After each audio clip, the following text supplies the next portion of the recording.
उधर बादलों को जिद है बिजलियां यहीं गिराने की। उधर बादलों को जिद है बिजलियां यहीं गिराने की।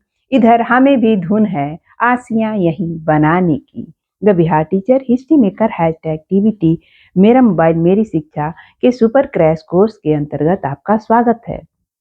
आपने व्याकरण के अंतर्गत अलंकार को पढ़ लिया है, लेकिन आज हम आपको एक विशेष ट्रिक बताएंगे जिससे आप 3 अलंकारों को बड़े ही आसानी के साथ पहचान पाएंगे। उपमा अलंकार, रूपक अलंकार और उत्प्रेक्षा अलंकार। थोड़ा सा अलंकार को समझते हैं।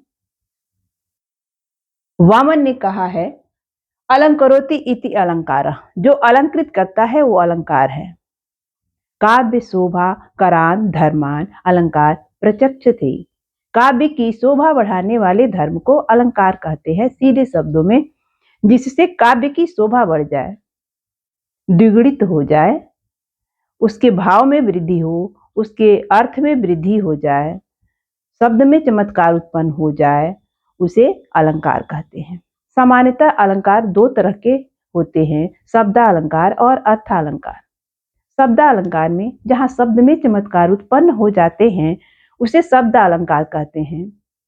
शब्दालंकार के अंतर्गत यमक, श्लेष मुख्य अलंकार हैं। अनुप्रास, यमक, श्लेष और अनुप्रास।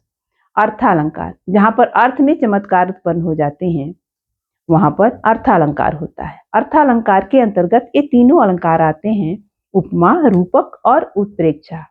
एक विशेष ट्रिक आपको बता रहे हैं जिससे आप इन तीनों अलंकारों को बड़े ही आसानी से पहचान पाएंगे।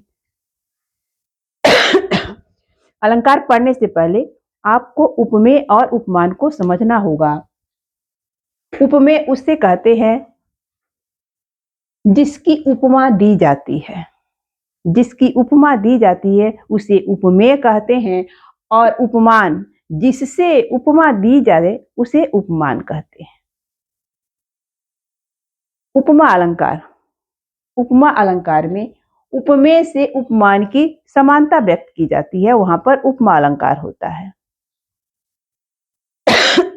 रूपक अलंकार में उपमेय में उपमान का अभेद आरोप होता है, यानी अभिन्नता इतनी ज्यादा हो जाती है कि भेद करना मुश्किल हो जाता है। उत्प्रेक्षा अलंकार में उपमेय में उपमान की संभावना व्यक्त की जाती है। ध्यान दीजिएगा, उपमा में समानता व्यक्त की जाती है उपमेय और उपमान से, रूपक में अभेद आरोप हो जाता है, और उत्प्रेक्षा में उपमेय में उपमान की संभावना व्यक्त की जाती है।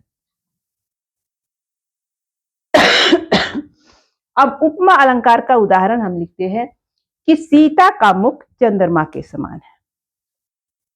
तो यहाँ पे सीता का मुख है, उपमेय हो जाएगा, और चंद्रमा से तुलना की गई है तो चंद्रमा उपमान हो जाएगा। इसलिए यहाँ पे उपमा अलंकार है। या दूसरा उदाहरण ले लेंगे, हरि के चरण कमल के समान है। तो यहाँ चरणों की तुलना की गई है तो चरण उपमेय हो जाएंगे, और तुलना कमल से की गई है तो कमल उपमान हो जाएगा। एक और उदाहरण ले लेते हैं, कृष्ण की आंखें खंजन के समान है। तो आंखें क्या हो जाएंगी, उपमेय हो जाएंगी, और खंजन से तुलना की गई है तो खंजन जो है उपमान हो जाएगा। अब इसी उदाहरण को रूपक में कैसे बदला जाएगा देखिए। अब यहाँ पे हम कह देंगे सिय मुख चंद्र। सीता का मुख ही चंद्र है, तो ये अभेद आरोप हो जाएगा और ये रूपक अलंकार हो जाएगा। सीता का मुख चंद्रमा के समान है, उपमा अलंकार होगा। और जब हम कह देंगे सिय मुख चंद्र, सीता का मुख ही चंद्र है, तो ये रूपक अलंकार हो जाएगा। और इसी अलंकार में उत्प्रेक्षा अलंकार के को पहचानने का ट्रिक है कि उसमें जनहु, मनहु, जानो, मानो, मनु, जनु शब्दों का प्रयोग होता है। क्योंकि संभावना व्यक्त की गई है तो कहा ही जाएगा जानो, मानो, जनहु, मनहु, जनु और मनु।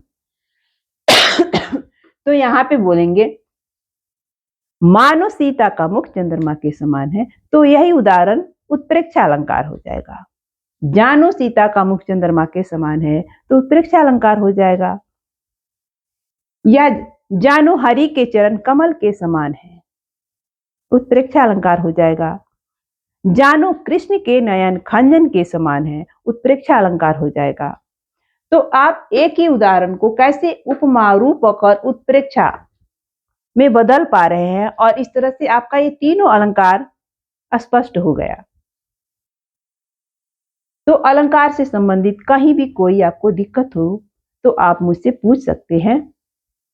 धन्यवाद, मिलते हैं अगली कक्षा में।